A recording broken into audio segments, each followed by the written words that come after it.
This is VanCity Podcast.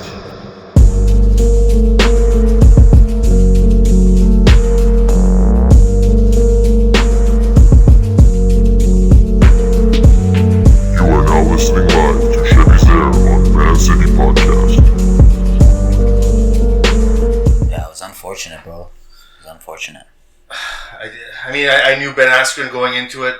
He's not a boxer. Mm-hmm. He's a wrestler, but it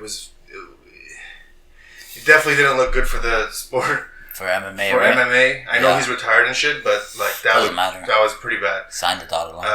Yeah, he signed the dotted line. Dana White put some money down on him, but Yeah, he fooled everybody too because he went and trained with Freddie Roach. yeah, Only for a week though. yeah, Right? Like that's pretty crazy. it's crazy. Welcome to VanCity Podcast. Thanks for bro. coming. Thanks for having me. I know I say this to all my guests, but I always say that I've been waiting to have you on the show. Yeah. But I've actually been waiting to have you on the show. It's nice to have you. Almost like a local celebrity, I guess. Not really, no. No, definitely not. So why don't you just tell us who you are? We know you're an MMA fighter, but for people who don't know, who do you fight for? All that stuff. So get into it. Yeah, I mean, for those that don't know, I'm a mixed martial artist. Been professional since 2018, I want to say. Maybe 17. Okay. Yeah. When did this journey start? Just this journey started. I know when this journey yeah, started, but this is kind of weird, yeah. But I think it's shortly after high school. Well, in high school, I was fighting a lot. As I'm sure you know. What kind of fights? Like just street fights? Street fights, like, you know, there's a lot of those. Yeah. Especially in my like high school year, I feel like we had fights like so frequent. I don't know, like correct me if I'm wrong, but I feel like there's always fights going on. Yeah, there was. I was too busy shooting in the gym. But Yeah, as you Jake were. was saying. That's so funny, bro. But Didn't make the basketball team, eh? One thing about you, I've known you for God knows how long. I never knew you were actually. You wanted to train and get into mixed martial arts. We all knew that you had a passion for it, but I don't think anyone actually like expected or thought that you were actually going to pursue your dream. Yeah. Which is something that people don't ever do. Yeah. Especially like Vancouver or being Canadian. No one really follows that dream. So it's nice to see somebody that we know pursue it. I don't think it's like so much that like people don't pursue their dreams. Like I'm sure like a lot of people would love to, but I feel like in this society, I feel like it's super hard for people to chase their dreams. Like you have to work a 9 to 5. You have to work like, you know, you got to pay bills. You got like, you know, you end up meeting a girl, you know, she wants a wedding like this, all, you know, there's so much stopping you. So for me, I was able to thankfully, you know, thank God, put a lot of stuff aside and just follow my... It seems like that's the trend though with a lot of successful like UFC fighters or Bellator fighters or BFL fighters coming up is the sacrifice. People have to sacrifice their jobs because fighting isn't technically really a hobby, you know? It's not. It's something that you have to, you can't play fight. You have to sacrifice your time and put the work in. If you don't put the work in, it'll show right away. Going back, I think it's been 7-8 years, I guess, since you started. I was mentoring a Korean kid back in when was it? Just after high school, I guess. I was in college. Yeah. We were in college and stuff, and I went to support this kid that I was mentoring, and I saw you there. Yeah, and I'm like, weird, what the fuck are you doing? Yeah. It was like at the Oval, what was it called? Richmond Oval, whatever, for the Olympics. And it was like a mixed martial arts competition tournament. And then I'm like, is that Ali? Like, what the hell is Ali doing here? How come? Then we talked a bit, and I had a camera with me because I wanted to record him and show him and stuff, and then I ended up recording you. In my fight, recording you and stuff. Yeah. And I was like, damn, I didn't know Ali actually like was doing this, but good for you for like starting that young. It's been a journey. Why don't you walk us a little bit through your journey? Yeah, I mean, just going back to that night, bro. Like, you know, like you were one of my friends, right? Like, I kept it very low key. Like my whole career. Yeah, I had no idea. Yeah, I kept it super low key, and the main reason was, bro, like everybody has an opinion, right? Yeah. And like I appreciate everybody's opinion. Especially my friends and family. Like I do appreciate. Like my mom tells me all the time to stop fighting. My uncle tells me all the time to stop fighting. You know, so you know everybody has an opinion, and I just felt like I was on my own journey, and I just felt like I just needed to like pursue that. You know, and of course you have to. I mean, like mothers and uncles and aunts, they're always going to be thinking about like your safety and all that stuff. Of course.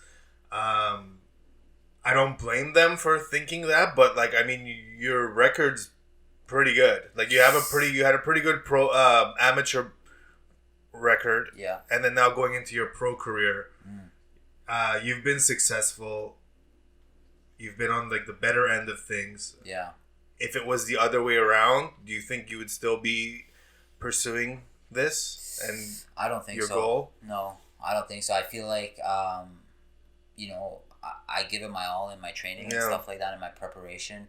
And if those cards didn't fall for me, I don't think I would be able to put not only myself through that, like I'm okay with putting myself through that, but it's mainly like my family, my friends, like my girlfriend. Like it's not an easy sport, you know what I mean? It's not like bro, like I'll come home and I'm like dead, bro. Yeah, like, you're tired, you're exhausted, you're bruised. Yeah, I mean, and there are like a lot of great days and stuff like that. Don't get me wrong, but I mean, like the grind, like when you're in fight camp, like outside of fight camp, it's like beautiful. Like you know, you're learning, you're growing, and things like that. But in fight camp, like you're preparing for war, right? Yeah. You're preparing for like for sure all outcomes. So yeah, I mean, if the dice had rolled the other direction, like I don't know, I don't think I would. It's hard to say. It's hard to say. Right? Like you could have been like, well, that was a close one. Like you might be motivated to actually want to come back and do better. But I mean, you've been on the better end of things, which is nice. Yeah. You also went to nationals for a bit, right? Yeah, like I did nationals where I fought like 3 times in 3 days. You know, I had a pretty stacked division, so I got that. I mean, I lost my last fight, but the top 2 guys make it, and then I went to Bahrain for like what is basically the Olympics of martial arts. Okay. Because I mean, MMA isn't in the Olympics, so this is kind of their version of it. And I fought there, and I fought 3 times in 3 days, made it to the quarterfinals, and then lost a close decision. My last fight, and yeah, I mean that experience alone, bro. Like making weight is tough, but having to make it every single day after a fight, and all my fights went 3 rounds, right? Yeah. So, but it was a lot of experience. And the weight that you cut too, it's not like you. What do you walk around at? Like I walk around 155. And then you cut down to what? This one was down to 145 because I had to make the weight every day. This is the last fight you're talking about, like, or this is in the national? In the nationals, in the world. Right. But for my regular fights, I cut to bantamweight, which is like 135. Oh my gosh. Yeah, but how does that feel? It's like, okay, man. Like I mean, okay it's not like I do it in an unhealthy way. Yeah. I don't do it like I don't. If I was like dying to make weight, I would fight in a weight class above. No, right? I see it firsthand. Your diet's pretty good. You're You're very consistent, actually. I think it's the discipline. It comes down to the discipline that you have. Yeah. You know what you want. You know what you're looking for. You know how to get there. You have a good team around you. Great team, yeah. How about you talk about your team a little bit? You're training with Cajun, right? Cajun, yeah. I mean, I've trained at a lot of places. Started off at stand-up Muay Thai with Crew Williams. He was a Muay Thai coach, but he was super like old school and like aggressive. But the thing I loved about him, man, he was super motivating. Right. He knew how to push me, like in a way where like not a lot of people could have pushed me. He was a great coach, and that's what I learned with him was like just the grind. At a super young age, that was like right after like grade 12. Wow. And yeah, and then after that, I went and trained at a place called Clinch with Sal Ram there, and he was a great coach as well. That's where you went. That's when you were doing your amateur. Majority, like not majority, but a few of my amateur fights, like first 3 fights were with him. I won my first title there as well. Great gym, great bodies there as well, and yeah, I learned a lot there. Like that's when I first actually put on like a jiu-jitsu gi was there. Oh wow! I always knew how to grapple. Like grappling was like just a natural thing for me, but like wrestling and everything like that. But yeah, over there was the first time I put on a gi. And I fell in love with it. I was like, man, I was so intrigued by it. And then, I met somebody there that like introduced me to Keijan. And man, ever since then, he opened a gym here, Tristar Vancouver. Tristar Vancouver, yeah. Yeah, and trained with him ever since, like 2016, I believe, or 17. Wow, so it's been like 5 years almost. 5 years with him, yeah, 6 years. Yeah, I see you guys' relationship. You guys have a solid relationship. Cajun always says hi to us too whenever we come to the fights. He sees that you have support behind you and he loves that too, right? He does. It's nice and it's humbling almost to see that someone is like that dedicated to his team, so yeah, bro, when I say that he's like he's so selfless, bro, like, you know what I mean? Mm-hmm. He's a great human, always wants to help people, and he's so like technically talented. Like he's so well rounded. He's been doing it. Right. He's been fighting for a long time. Yeah. He went to Tristar Montreal, and fought under like Faraza Hobby GSP Wow. on their come ups. Yeah. Been in that gym every day. Like that was his life. He didn't work. He just train. You know what I mean? Nice, man. That's really good to hear. He has a wealth of knowledge, man. Wealth of knowledge. How many fights have you had now in pro? 5. 5 fights. And what's your record? 4-1. 4-1. Yeah. What'd you learn from that loss? That loss, like, I mean, even though I and many other people feel like I've won that fight, Mm-hmm. If I was able to like get the promotion to like release it, for some reason they don't release footage, but I learned that like, because I had him in an armbar in the first round, right? Mm-hmm. And when I used to like, I felt like when I used to roll in the gym, like I felt like I wasn't trying to break his arm. You know what I mean? Like Right. And that kind of mentality doesn't get you far in the sport, right? Yeah. Like you have to kill. You know what I mean? You have to kill, and like a lot of my like submissions and stuff like that, like especially in that fight, like I had the armbar and I like had it extended, but like I just was like waiting for him to tap instead of like worrying about the break. You know what I mean? Like breaking his arm, like fuck, what happens to him? You know what I mean? Yeah. So that's one big thing that I learned in that fight, and also like don't rely on the judges. How far into your pro career were you in that fight? That was my first one. That was the first one, and then after first. that, now you're winning streaks to that 4, right? Yeah. Nice. Yeah. And you guys, they have plans for BFL has plans for you soon, or in the yeah, near like future? I'm looking for a title. Like I won a title shot in my last fight. That fight should have actually been for the title. Okay. But because of COVID, long layoffs for everybody, like everybody was kind of just fresh. You know what I mean? So I feel like BFL. One big shout out to BFL for putting on shows pre-COVID. Yeah. Pre-COVID, they sell out freaking Hard Rock. Is it Hard Rock, right? Yeah, Hard Rock, and then also like Canada. Yeah, they do a pretty good job getting people in the seats. Yeah. Whether you're supporting a fighter or you're there as a fan, they do a pretty good job. And I noticed with like their cameras and stuff, they have the budget, like for what their budget is. They're doing a very good job in terms of trying to get a lower promotion up and going. Yeah. Like they have a very good success rate. Like they've had like a bunch of fighters make it to the UFC, and I believe they're the best promotion in Canada. I truly believe that. I think the way they have it set up, their recipe is like one of the most organized. Yeah, it seems very organized. Yeah. Now going into COVID, like COVID times. Yeah. How have they been? Are they like they test you, or do they require you to go get tests done? Or yeah, like I get a test done like fight week. Yeah. And basically like they know that fighters stay in, they don't go out fight week. You're cutting weight and stuff Right. like that. Yeah. So yeah, you do a test then, comes back negative, and then like the weirdest part is like when you warm up, it's like you warm up, you fight, and then right after you just leave the arena. You get checked by the doctor, and they like have an exit door like open, like Really? outside. You're just like, okay. Outside, like bro, I had to like. Wow. I was like sweating, and I'm like, there's like all these like nurses around me. I'm like, hey, like I'm just dropping my pants, guys. Like I had to change. Right? Yeah. Butt naked in front of everybody. Just, this is super weird. I guess they have to have certain protocols to make sure, for one, they don't get shut down. Two, the fighters are all safe. Yeah. Three, the audience is safe, or whoever's the cameraman or whatever. Yeah. I guess they don't have an audience right now, but still, there's people there. Yeah. Your last fight we watched on pay-per-view, or sorry, it was on Fight Pass, UFC Fight Pass. Yeah. And that's run by BFL. Like the stream is by BFL, or is UFC came in and recorded? How does that work?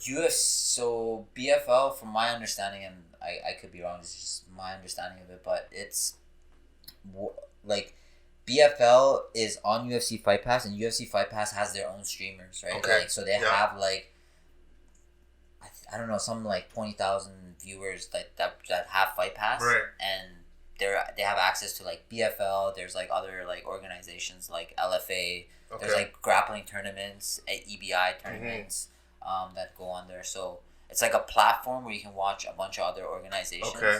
And generally, like those organizations have an easier route to get into the UFC or big promotions because of the platform. Just having the name UFC on something. Yeah. It definitely means there's scouts possibly. Who knows who's watching, right? Who's watching, right? It could be a slow night in Vegas or whatever. Was, you never know. Dana White, maybe he's watching, or he's definitely got 100 scouts out there. Yeah. Looking for people. So, have you looked at or taken any additional steps to getting to the next level, or are you looking to kind of BFL until a certain time period? Do you have like a goal as to where you want to go? Yeah, ideally I would like to fight for the title, win the title, and then defend it, and then go from there. Okay, yeah. Because that would be like a perfect like scenario. Like, is someone holding the belt right now? No, the last person that held it actually went to the UFC. It's vacant right now. Okay. So there's a good chance next fight will potentially be... Would you have to face the same guy again? No, definitely not. No? No. I think they'll bring in another big prospect. Okay. Somebody like a big name, right? I generally like they like tell me like, you know, this person or this person. Yeah. And I just usually always pick the bigger name, the one that has a bigger following, or like the one that's like usually has, and those are the tougher, like the bigger names are usually the ones that are like you want to test yourself against, right? For me at least, like, yeah. As an outsider and looking in, I think not only you've created your own fan base, but your fan base has made you grow too. Because like when you come out to the arena, when you come out to the octagon, the whole fucking crowd is chanting Ali. Yeah, it was Ali. So everyone's cool. chanting, Yeah, regardless so of cool. if they know you or not. Yeah. People are picking it up and they're going, "Fuck, this is sick." Yeah. Ali. Yeah. We haven't heard this in a while. Like this Yeah. it's been years since we've heard Ali chants. Yeah. So it's nice. Like it's actually sick, and I think BFL can definitely work with that. Yeah, I think They'd so be like, too. well, look at this. Like take a page out of Vince McMahon's book. Yeah, you get the crowd on your side. Yeah. You're instantly drawn in. It's entertainment, right? Yeah. That's what they're looking for, right? They need guys that can bring in an audience or draw in an audience and have them kind of bring the organization up to the next level, right? Yeah. So I see that a lot in what you're doing. Now you're going into a new training camp. Have you started your training camp yet, or like I'm always training? Yeah. Regardless, like not a lot changes from like camp to right?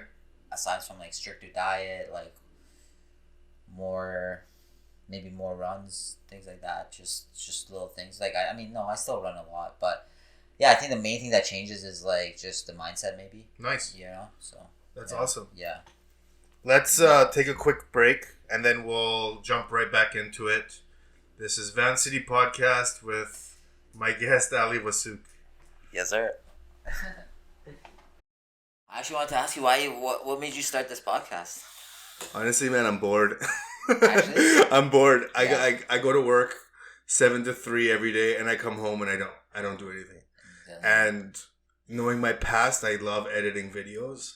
Yeah. I love fucking around with like you editing systems and stuff. Too, right? Like I used to really enjoy being in front of the camera, trying to make people laugh and shit. Yeah. Now it's just kind of like whatever. Yeah. I remember back in the day, Vine. Vine was my shit. Dude, I loved Vine. What about Vine, bro? I almost went viral with Vine, but it died out. I remember one time I went to the movie theater, and I was in line, and some kid like 3 rows back in the lineup was like, "Hey, that's the guy from Vine." And I turned around, and he was like, "Oh my god!" And I was like, "What the fuck?" That's like, crazy. I've never in my life had someone like, and I was like, "He's just a kid or whatever," and I only had like maybe 500 followers or whatever. Yeah. But like, I was like, "Holy shit!" It was weird. It's like it was with TikTok right now, bro. Yeah. Like my niece showed me this person, like Addison Rae. Oh yeah, Addison Rae, yeah. And she popped up on the Kardashians. I was like, whoa, that's pretty crazy. Like that step. Yeah, it's like because from here to like, it's because the Kardashians whatever have kids, and then the kids like these people, so then they're like, let's invite this person to your birthday or like do this or whatever. Yeah, it's crazy how that works, and like TikTok has started like people doing dancing and stuff, and but. Vine was the OG though. Vine was OG. 6 seconds, 7 seconds or whatever. Yeah. And then that was it. Yeah. But they died out because I think Instagram wanted to buy them, and Vine said no, fuck you.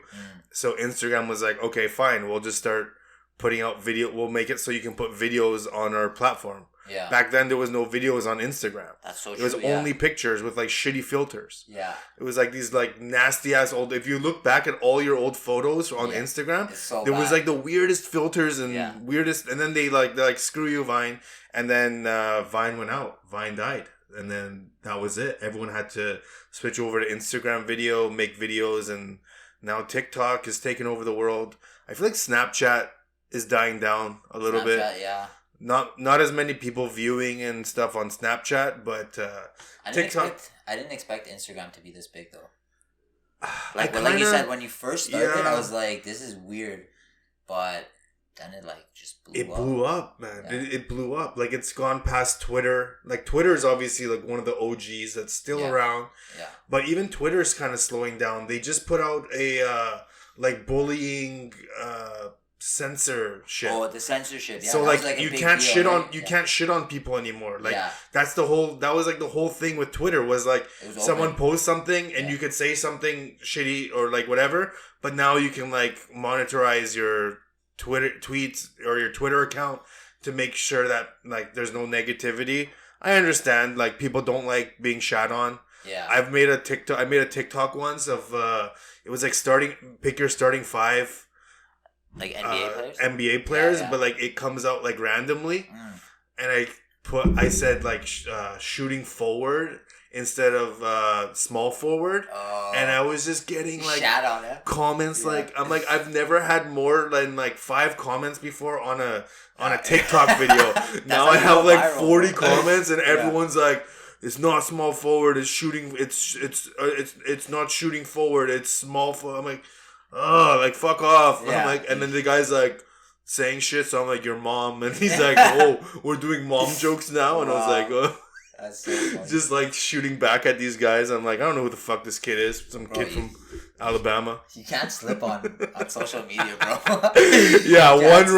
one wrong post or one wrong spelling error or whatever, you're gonna get shit. Especially in this day and age, bro. Have you come across any of that shit? Like any negativity that you're just like, man, are you serious?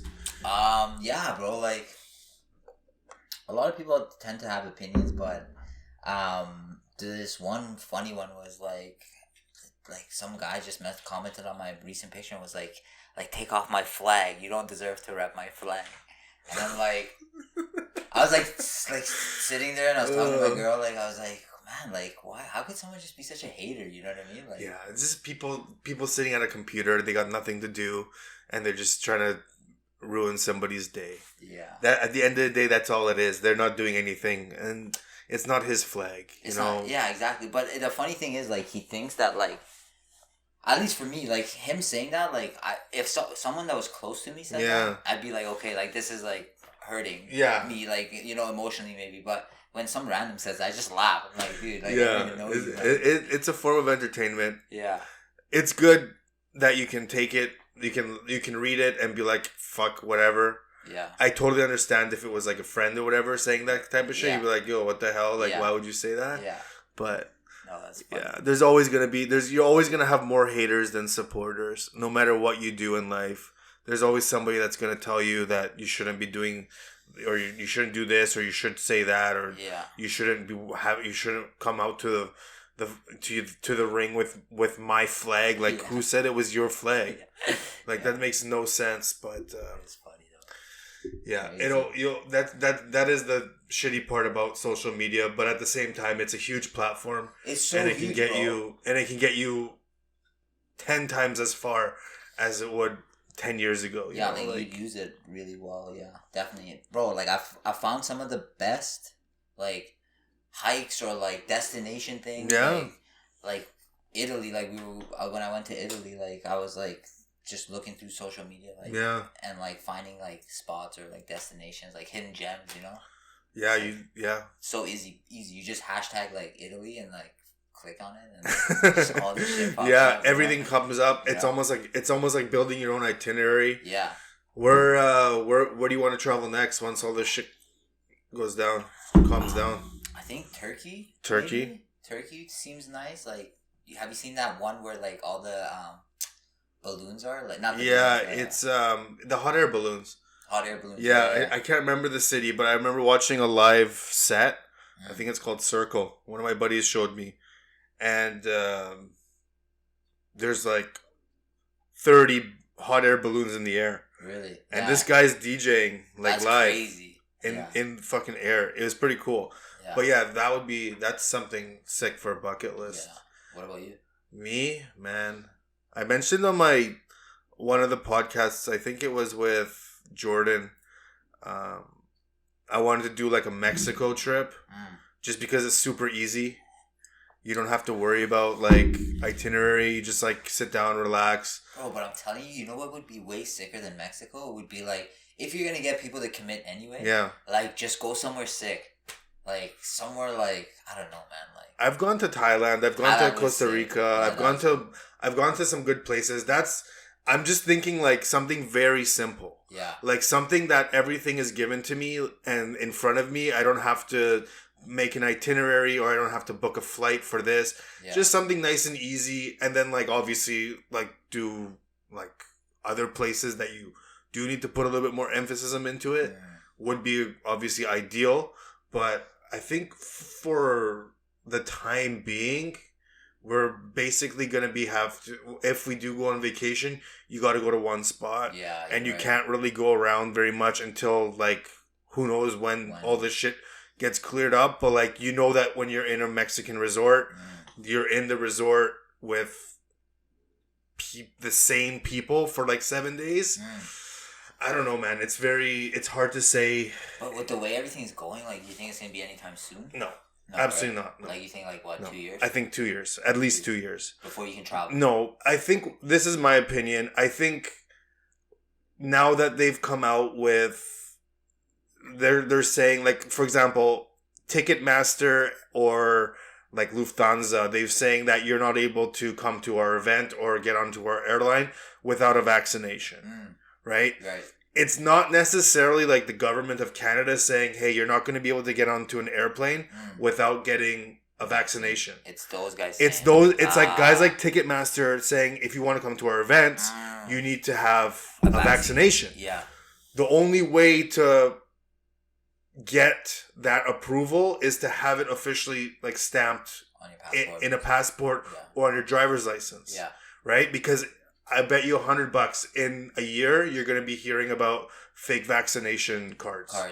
People are going to have fake vaccination cards, or they're going to be trying to give it out and whatever. Figure out a way, because obviously you can't get everyone to get vaccinated. People have their own opinions on it. Like, especially in Europe, people don't believe in vaccinations. They don't like that stuff, and they've been able to live their lives without it. Right. Regardless of what COVID is, vaccinations take 4 or 5 years to develop. Yeah. Right. So in 4 or 5 years, we could actually have a proper antidote to this disease or virus that's technically not really killing that many people. It's making them sick, yes, but the problem is it's a global pandemic. It's on a global thing. So it's gonna be interesting to see. I can't see all airlines. Doing the same thing. Well, but the thing they is, have to standardize it. Yeah, they have to standardize it. Yeah, it has to be the same across the board. Right? Yeah, unless maybe a country says you don't need to have a vaccination to enter. Here. Yeah. But then again, it's the airline. That's still pretty. Yeah, it's still the airline. Yeah. So I don't know, man. It's gonna be. It's gonna take a while. I think it's gonna be. At least another. I think Vancouver can go back to normal in a year. Yeah. The way things are going right now, there's just over 1,000 cases a day. Yeah. Technically, it's not. It's bad, but it's not like Ontario where they're getting thousands of cases a day, you know? Yeah. And then the other thing too is as soon as you feel sick, you have to go get a COVID test. If you're having flu-like symptoms or whatever, you're kind of forced to go by your work or whatever. So. Did you have it? I didn't. You never? No, I was sick last week though, and just to make sure with the guy that I work with and for myself, I obviously went and got tested. Yeah. I did it at the nice thing was I did it at 10 a.m. in the morning, and I got my results the same day at 7 or 8 o'clock at nighttime. Yeah. Right? But I was still sick the next day, so I was I can't come to work. Yeah. So I didn't have it, it's thankfully. A good way to get out of work, too. I guess. Not that saying you use it, but I mean, people would. No, yeah. Imagine you're hungover. I'd be oh. Yeah, another buddy was I had a headache at work, and he had to go and his work made him go get a COVID test. Yeah, and he's shit, I gotta go get a COVID test because it's a hassle and it fucking hurts. Yeah, bro, it hurts. It's not fun. I went to the drive. Did you go to the drive-thru? Yeah, you went to the drive-thru. Yeah, the lady was Cause they probably do hundreds. She was changing my oil. Yeah, bro. My eyes, I started seeing stars, bro. It was worse than getting punched in the face. I'm telling you. She was in there, and then she's like, "Are you good? Can you drive ahead?" I was like, "Give me a sec." I see stars. Yeah, and they dig, right? They go in there. I wonder what they see Imagine they how many nostrils they see, bro. A day. So by the time you get, by the time it gets to us, they're F these guys out. She's oh man. But that's awesome though that you got it so quick, huh? Yeah. Shout out to the frontliners though, man. They're doing their thing. It's interesting to see. Well, it'll be interesting to see what happens in the next year, closing 2021. Where will we be going back into a flu season? I don't know. Do you feel time's passing by faster? Yeah. It is, It's going by way too fast. Way too fast. And the way I can tell is when your memories pop up on Facebook, Instagram or Snapchat history or whatever, you're just holy cow, that was a year ago? Yeah. How is that possible? But it's crazy. We're kind of becoming zombies. That's why it's important, obviously, now that the weather's getting better to go out. To go out, yeah. To parks and go out, not out, you know what I mean? Not trying to turn up or anything, but I'm not an anti-masker, but for people that work out with masks on outside is oh my super God. shocking to me, bro. Dude, the other day I might get a little heat from this if my coworker watches, but I went to the gym after they got shut down. They got shut down for 7 days. I won't mention the gym, but they, I don't know. They shut down. I think Fraser Health came in and shut them down, and they said 7 days they're shut down. So my first day back, I'm on the treadmill wearing my mask, and there's a guy in front of me doing bicep curls on the machine, and he's not wearing a mask, and I'm like, okay, well, like, annoying, right? This is weird. Like, you're the only guy. He's like in his 20s too. Like, he's. I'm just like, he looks like a woken fucking. Oh, one of these woken guys. Yeah.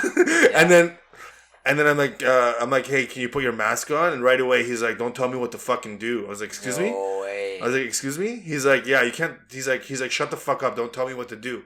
I was like, all I asked you to do was put your mask on. Why are you giving me attitude? Yeah. He's like, I'll fuck you up. And I was like, you're gonna fuck me up? Wow. Yeah. And then as I was like yelling at me, I was like, no, fuck you, man. Like, we were yelling at each other in the gym. Yeah. I had my headphones on too, so like I was a little bit louder than I should have been. Yeah. The manager comes up to me and he goes, yeah, he's exempt from wearing a mask. Oh, and I was like, interesting. Okay, maybe he shouldn't be here then. Yeah. And then I continued my workout, and then the guy was like, fuck, like making like faces and stuff. And then he ended up leaving. Yeah. And then I went up to the manager and I was like, who's the manager here? And he's like, I'm the manager. I was like, okay, well, like, you can't tell me that 99% of the people in this gym have to wear a mask and this guy is exempt. Yeah. Like, what do you mean doctors know? Yeah. What do you mean he's exempt? He's like, oh, he has a doctor's note. Oh, like. And I was like, man, people are probably going out hustling these doctors, being like, I have asthma or whatever, I can't wear. My opinion, don't come to the gym. I get it that people do want to come to the gym and stuff, but it's tough. Like, but how do you? He's not doing high interval training. This is the thing. He's not on the treadmill. He's not on like the Stairmaster. He's just sitting there on the machine doing bicep curls, and he's breathing in and out on the machines. I get it. He might have sanitized them after or before, but it's still new. Like, people, like, especially the gyms, they need to be careful. Yeah. Like, any gym. Like, talk to me a little bit about, I don't know what's going on with, like, mixed martial arts gyms, or, like I know, for example, like, oxygen yoga, or, like, bike classes and stuff, they got shut down for a bit. Yeah. Like, we're shut down. Yeah, like, we're shut down, but, like, unless you're a professional fighter, then you can, like, you can obviously train with other professionals. Right, but like, is it one-on-one or no one-on-one? Like, there's no group classes right now, right, for adults? Yeah, no group classes. Like, you know, there's not like it was before. Like like our gyms are all closed, right? Just professional fighters are able to train, because that's how we make our living, right? So it's hard, man. It's a touchy subject. Because I mean, personally, for me, like I agree. Because like I mean, I've had COVID. My sister's had COVID. But I feel as though, like, their approach with the way they're doing it, like, it doesn't make sense. I agree. You know what I mean? Like, look at, like, New Zealand, like, look at Australia. They're full, no masks, no nothing. They're, like, everybody's out and about doing their thing, right? So I didn't think we took the right approach, and I don't think, like, closing small businesses is the right approach when you are keeping open the Walmarts and the superstores and things like that. In my opinion, like, obviously you still have to get groceries. You still have to get, like, your... whatever, like, some people get their coffees out, and, like, those are kind of, like, all small, like, restaurants, for example, right? Like, I just feel like if you're going to close everything, then yes, that makes sense. But if you're going to select and choose, like, oh, this is important, this is important, this is important, I find that to be unfair. That is unfair. My opinion, they need to lock down, if they really want to get rid of this, like, the way they keep saying they want to, they need to shut everything down. But everything needs to shut down for 2 weeks. Just so we can say if the numbers will drop. Like, try it. Like, you've already gone to this extent. We've already a year in. Yeah. What's the worst that can happen other than what we had at the beginning is, I don't know. It's tough to say. It's like a tough time to do it now, I feel, because, like, it's gone through so many, like, right? Like, I think that, like, small businesses should get, like some sort of grant or money, or I'm sure they do, but it's like I feel like it's not as easy as people make it sound, right? No, like, I feel like you have to jump through loopholes. You're accepted, you're not accepted. Yeah, it's tough. You know? So it's tough. I feel like most people get where I'm coming from, but also, like, I get where, like, the cautious people are coming from as well, where, like, you know, like, I'm not going to say I'm 100% right, because I'm not a doctor, right? Like, I'm not, like, a Yeah, I don't have like those kind of that kind of knowledge, but just having had the virus, like I feel as though it's beatable. I feel like maybe not everybody can beat it, but not everybody can beat the flu, right? Not everybody can beat. Yeah, I don't know. Just my opinion, right? Like again, like it's such a touchy subject. I feel like everybody has their own opinion, and I'm ready to like. I mean, I obey everything. Like I'm not one of those people that walks into the grocery store and not wearing my mask. Like, have you seen that guy? Yeah, I hate that guy. I hate that. Like I don't that know neck tattoo or whatever. Oh my god! Apparently he's on his like he was in a car on his way to Calgary and then coming to Vancouver for something. I don't know what it is about that guy. I don't even know what his name is. Yeah, but whoever knows. He's got that neck tattoo. Yeah. He talks to like has a little bit of a lisp. Yeah. He's such a dweeb. He's such a dweeb. He literally goes to the store to make problems. Like he's looking for a reaction. How he got famous, right? Yeah. So. And then he's like acts surprised that an airline has banned him from like no fly list or whatever. Yeah. It's like, well, no, of course these guys know who you are. You're literally going into an airport where you live to look for a problem and to cause a scene.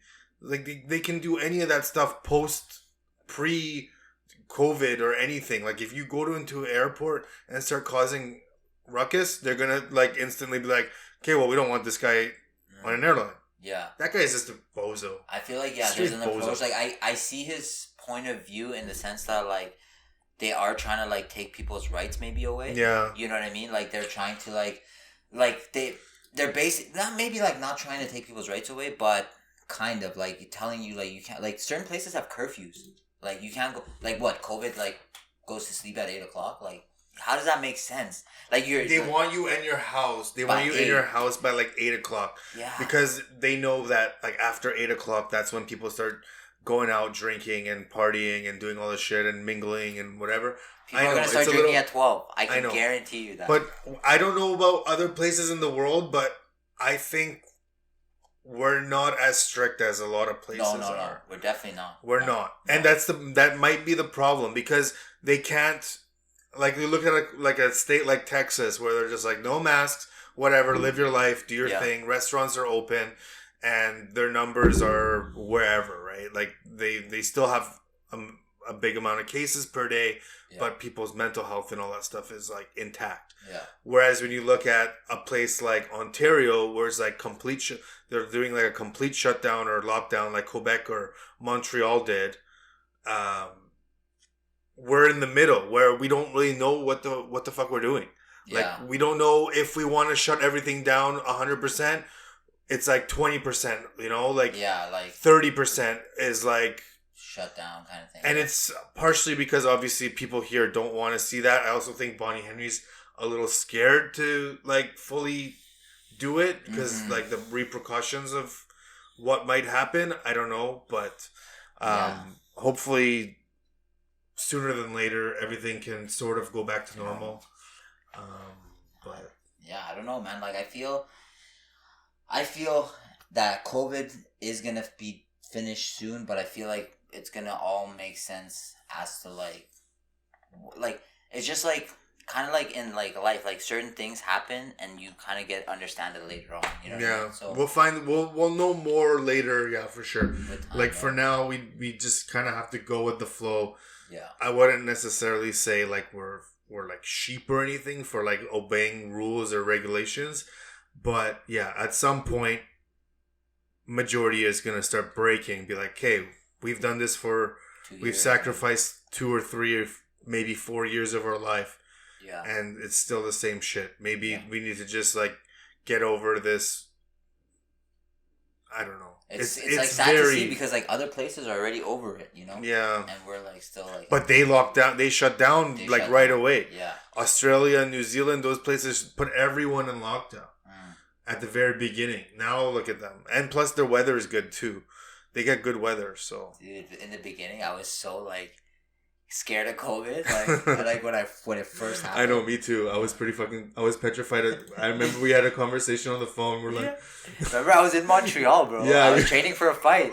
I was in Montreal. Yeah, you were in Montreal during this shit. I was at Tristar Montreal. Like, that's so funny. Yeah. We'll take a quick break and then we'll actually talk about training in Montreal. Okay. I do want to know a bit more about that. So cool. Final countdown. This last segment. Before we left, second segment we were about to talk about training in Montreal. Yeah. So for people that don't know, you were in Montreal training at Tristar. Yeah.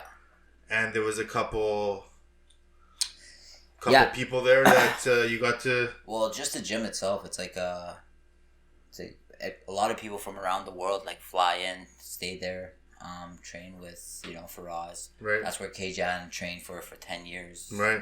And for people that don't know, Faraz trained GSP, George St. Pierre. Yeah. Rory McDonald. Yeah. A few people. A lot of people. Kevin Lee was there. Who else? No, a lot of people, yeah. But just like they're like not only their top level guys that are in the UFC are great, or Bellator, but they're people that are like, just coming up, are like have grown in that gym, are like phenomenal fighters. So I would imagine too out east, there's probably some killers out east that like Toronto or something. Toronto or. Even like some French guys, I don't know, like crazy. Yeah, I mean, I don't know. I think BC is super high level, but I mean, aside from Tristar Montreal, I don't know. I don't know many other gyms, so I have no idea. But is Tristar Canadian or is it? Do you know like where did it originate from? Yeah. Faraz and GSP in Montreal. Yeah, I don't know exactly how, but it started in Montreal. It's a franchise now, or like how do you do that? Like you have your main gym, and then you branch out into like, for example, here. Well, K-Jan got his black belt under Faraz, right? Okay. So, he like gave him his black belt, and that's like one of the hardest things to gain, right? Right. So because of that, like it only made sense that K-Jan starts it. Yeah. Because all the systems are from that, right? So, and they have a good relationship too. What did you learn from Tristar Montreal that was new? Or was there anything? Yeah, like there was a lot of. I mean, I learned so much. Like I think we could cover like 10 segments by like all the knowledge. I bet. You were gone for like 3 weeks, weren't you? 3 weeks, 4 weeks. I've been there 3 times. 3 times. Yeah. So. But that last one you were gone for a while. Yeah, I was gone for like 3-4 weeks at a time. Yeah. Yeah. I mean, you learn a wealth of things, but like, just like everybody there is so humble, I got to like, train with the best in the world and see where I'm at, to gauge myself, right?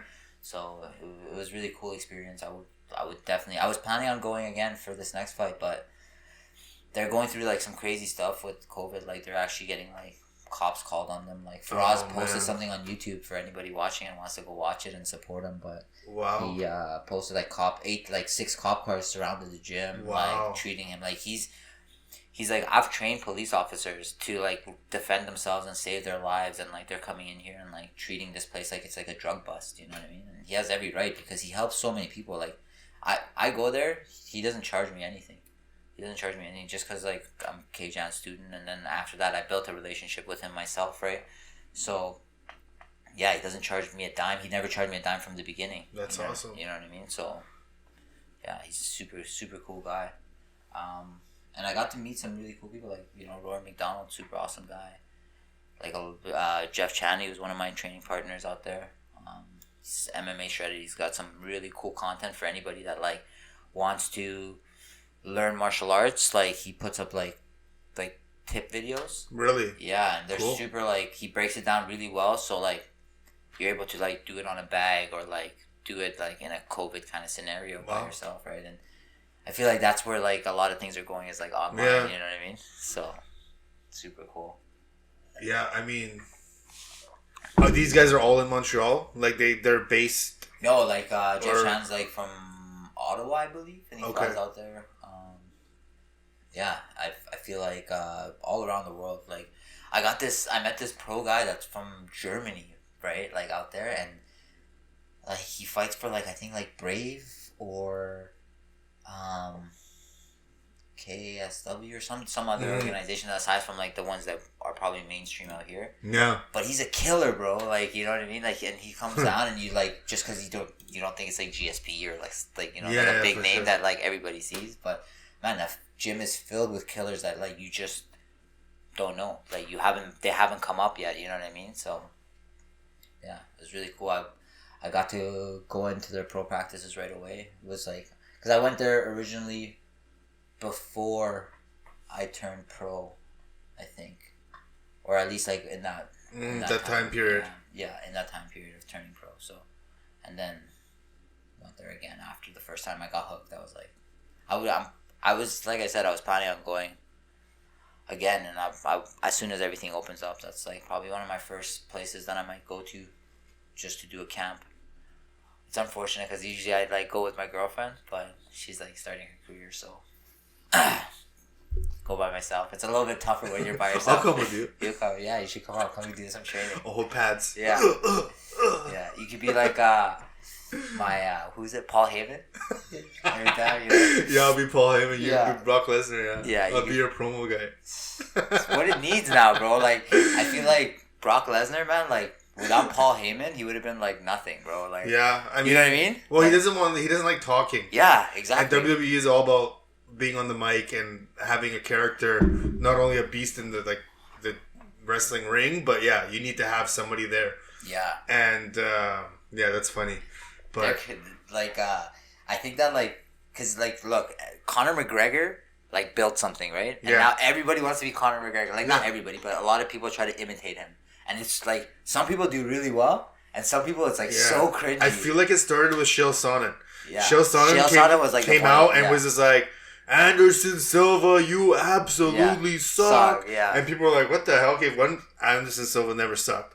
Especially at that time. Yeah, at that time, yeah. And, but like, he was building up a fight. And then obviously McGregor came in and started doing this shit.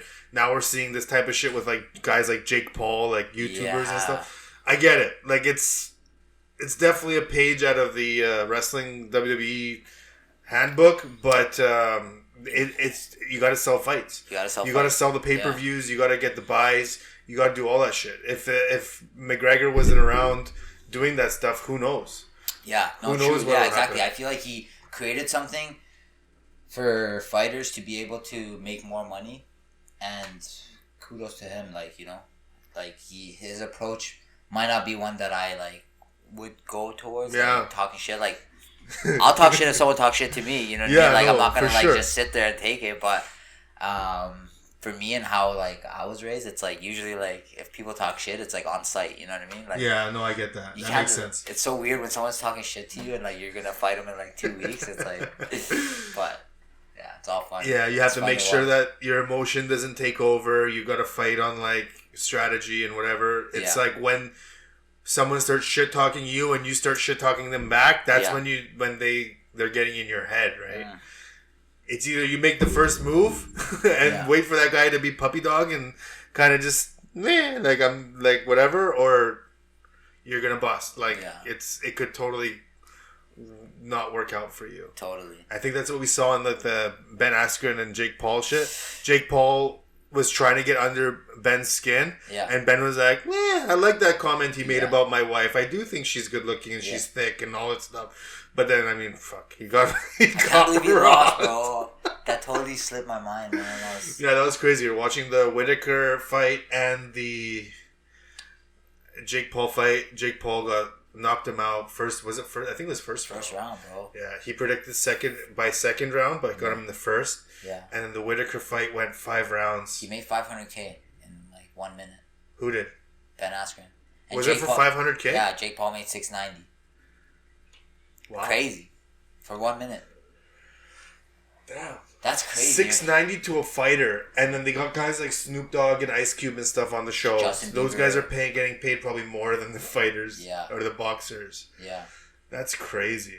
That's crazy. But good for him though, man. Jake Paul, everybody's like, oh, Ben Askren's gonna fuck him up. Like, I thought Ben Askren would win too, but I was hoping Ben Askren would win. I actually didn't think he would with the way he was like hitting pads and stuff. But Yeah, and then also I listened to GSP on Joe Rogan, like, say, like, that he was training with Freddie Roach, who's, like, phenomenal boxing coach, like, probably top 3. Like, you know, his face would definitely be on, like, Mount Rushmore of boxing. But anyways, like, I was like, when I saw Ben Askren train with Freddie Roach, I was like, this is fucking sick. Like, Ben Askren is actually, like, trying to win this fight, you know? But then, like, after hearing, like, he only trained for a week, it's like, you can't learn anything in a week. Yeah. You know? So. I watched a lot of Ben Askren's, like, vlog channel in the last week to see, like, what is, like, I wanted to see his clips of videos and all that shit, and there was nothing really released until today or yesterday, where he was hitting hitting pads with someone, and he looked like he knew what he was doing. Ben Askren? But I mean, no. Not, like, I don't know, maybe to the naked eye, but, like, for people that, like, are, like, I'm around boxing a lot more now, like, one of my teammates, Rhett, he's actually got a boxing fight next Saturday. His second pro fight, and I was training, just sparring with him today. And when you see him hit pads, it's like so different than like when I see Ben Askren hit pads. I'm like, Jesus Christ, like, you know what I mean? Like, this world of difference, Yeah. So yeah, I mean, It's I will say this, that boxing promotion, you weren't here watching it, but it was trash. It was trash. It was all entertaining. It was all like concert. It was a huge concert. The fights weren't very good. Yeah. We were kind of just like, everyone was like waiting for the main card, and then the main card came and it was over in like less than 3 minutes. Like, it was like, I don't know what the time was, but that was ridiculous. Yeah, I mean, they did a good job building it up, but yeah, I don't know. It's crazy. It's a crazy sport. We were talking about McGregor and stuff. He's got a fight coming up too, doesn't he? Yeah, he's fighting Dustin again for the third time. Yeah, July 10th or something. July 10th. So there's a lot of time there. Yeah, I think McGregor's still on his yacht or some shit. Like, he's every Dubai, time he's still in Dubai. He's still in Dubai. Yeah. Yeah, he's just chilling. I think that he has so much money that he can just fly people out to him at any given time, like private, you know, like fill up a plane full of like top athletes. But yachts are so expensive. How the hell do you keep, like, you need to have like, I think he also has like he has like connections out there too, like the princes out there. They probably probably love him. Yeah, they love any kind of entertainment, like, and it's like more of like a flex thing, right? Like for them, it's like give Conor McGregor a yacht, just tell him to just chill in Dubai. And then plus they gotta like fill up the yacht. For them, it's nothing. Right? Nothing, bro. Costs a lot of money to fill up a yacht if you own a yacht, but I don't know, I think he's probably getting stuff handed to him. So you see, Conor McGregor's new CBD line? No. It's pretty cool. It's like it looks like a spray. It's like so like if you get like, you know, for instance, like kicked in the leg from like leg kicks or whatever, like, or like muscle cramps or like injuries like that, like you just spray it on. It's like a cold spray. I've never used something like that. It's pretty cool. Interesting. He probably used it on this fucking calf that was. Yeah, his calf. That's a deadly move, man. Like calf kicks, like there's like a nerve in your calf. Yeah. Like if you kick it, it like can like shut down your leg. Yeah. Like and it doesn't go anywhere, right? Yeah. The blood or whatever, it can't go anywhere. It just sits there. I was watching something. Joe Rogan was talking about it with Poirier, and they're talking about how it, like, there's nowhere for the swelling or the blood to flow to. Yeah. And that one area is just like restricted, so it just feels numb. Interesting. And you just can't walk on it because it literally won't disperse. Like usually when you get like a bruise, right? Yeah. Everything rushes to that bruise. Yeah. Or like when you're about to bruise. Yeah. That's why it's healing when it's bruised. Interesting. Yeah. But like with the calf, apparently shit, like white cells and stuff can't get. I don't know. I don't know shit. I just listen. Do you use CBD? No. Not really. I was extremely hungover one time and I took a tab and I just felt okay, but I've never actually consistently taken CBD. Like I work with this CBD company. Okay. CBDU they're called, and like I use a lot of their CBD to like get like restful sleep. Okay. because like before, like I would always have access. Like I was working with cannabis company West Canada, and like I had like access to so much like products like CBD bath bombs and like topicals and things like that. But they've been closed for a bit for renovations. They're opening up again. I believe like mid-May or early June. Okay. It's just like depends on the construction. Yeah. Like could add a couple days here and there, but they're at 700 West Broadway in Vancouver, and like I would have access to, I kid you not, like everything, like, and I would be able to try and see what would be best with my body, right? Like recovery wise, and are these guys one of your sponsors or? Yeah, they're both like I work with them. Been great to me like since my, like I think second or third pro fight. Nice. But with West Canada, I've been with them for like the beginning, like since 2016 they were open. Yeah. Like the best company in Canada, hands down. Like the way they run things, the way it is, the way everything, like the products they have in, it's like really good, especially if you're like looking to like recover from like athletic, like say you're getting ready for a triathlon, or like Michael Phelps, he uses cannabis for like his recovery, right? And he's like one of the best swimmers, and swimming is like the hardest cardio. You know what I mean? So but yeah, I highly recommend for anyone listening to get into CBD if you're like noticing, even if you like you said, like headaches. CBD is really good for migraines and stuff like that. So that's interesting. I think people are just like people who are on the fence with cannabis in general. Yeah. They're reluctant to take something that's because as soon as they hear, it's from marijuana, they're like, it can't be good. This is the old school mentality, right? Yeah. But yeah, I'm noticing a lot more people taking CBD and stuff. I've never actually like taken it. I bet you do wonders. Yeah. But man. I recommend it. Yeah, I mean, especially like with combat sports, like you're constantly getting hit in the head, right? So it works as a neuroprotectant too, but that's good. But you're so right, bro. Like there's such a big stigma behind it. It's just we're not at that time. We're not at that state yet where everyone is gonna be behind marijuana or behind CBD, anything to do it. It's just the old school mentality. You just automatically think like, this is the devil's lettuce. Like, like. So funny though. I was running on the seawall, and like I could like smell the cannabis, like somebody was smoking something or whatever, and this lady was like, like it smells so bad, like just made such a like so awkward, and like trying to like get everybody to like rally up with her and stuff. And then like I like look down the street, and there's like kids getting hammered, like drinking like White Claws and stuff like that on the seawall, right? So I'm like, they're both legal, but it's like such a big stigma for one. Like one is more healthy for you than the other, and people like alcohol is the real poison. The real straight up.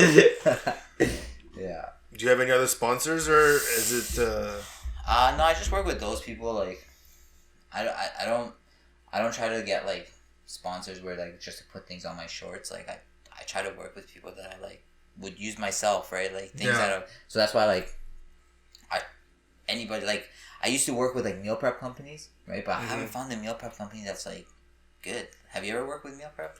I did one meal prep company. It was okay. Yeah. The servings were good, but basically they go off this list, and then you just pick everything that you would like, and they make something for you. They'll give you like depending on how many you order. Like I would order 10 a week. They would give you 10 from your selected that you have. So it was okay, but like they were late on deliveries and stuff, and I'm like, fuck this. Like they want you to they expect you to be home on like a Sunday from like between 3 and 6. It's like, okay, but then it's like, well, it's 7:00. Where's my food? Like I've been. They were late. Like the first couple times I did it, it was good, but then afterwards I was like, I'm not paying for a service that can't. For me, like I couldn't find one that tasted good. Yeah, a buddy, Justin. Remember Justin Tucker? He's Chef JT. Oh yeah. He's doing meal prep. Oh yeah, I've done it. It's pretty good. Yeah. Yeah, it comes out to I think. Don't quote me on this, but it's about $15 a meal. But like they're good portion meals, and he's a chef, so he knows what he's doing. Yeah, good for I him. want to have him come on eventually because they do hoop session. Oh, that's sick.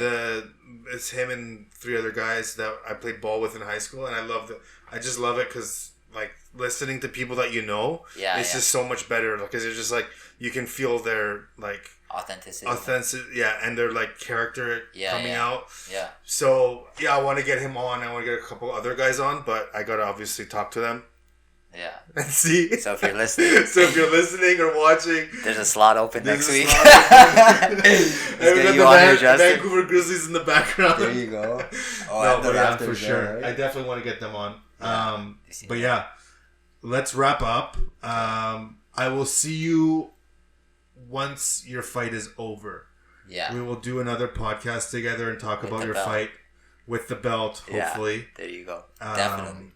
Hopefully it's for the belt. It is for the belt. It is for the belt. 100% for the belt. We will definitely and I'll be here with the belt. With the belt. Thank you for coming. Thank you for having me. Thanks for taking the time to sit with me and talk to me about your career and what's going on in the world. So I appreciate it. Thanks for having me, man. It was fun. I had a blast. Good. You're more of a natural. I'm getting better as the episodes go from what I did with Jordan to now. I think Kyle broke me in, to be honest. Yeah. Kyle's conversation. Good conversation. Funny. It's just a matter of sitting here and just talking naturally. But like Kyle, he's very interesting. Yeah, he's an interesting guy. Yeah. So. We'll see you when you. We'll see you in the. I guess when you have when your fight's done. So. Yeah, when the belt's here. Cheers. Cheers to that. This is water, by the way. This is water too. Thanks for tuning in to VanCity Podcast. If you like what you heard or saw, please make sure to like and subscribe on whatever platform you're watching this on. If you also want additional information on the guest that I just had on, please check the descriptions. Until the next podcast, be safe, be healthy. We'll see you guys soon. Adios.